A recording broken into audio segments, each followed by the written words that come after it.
وما تكون في شأن وما تتلو منه من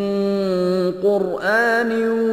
ولا تعملون من عمل إلا كنا عليكم شهودا إذ تفيضون فيه وما يعزب عن ربك من مثقال ذرة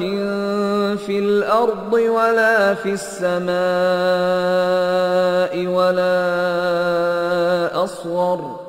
ولا أصغر من ذلك ولا أكبر إلا في كتاب مبين ألا إن أولياء الله لا خوف عليهم ولا هم يحزنون الذين آمنوا وكانوا يتقون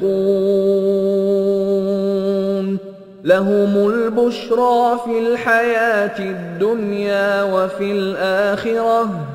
لا تبديل لكلمات الله ذلك هو الفوز العظيم ولا يحزنك قولهم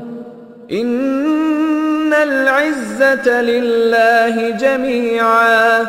هو السميع العليم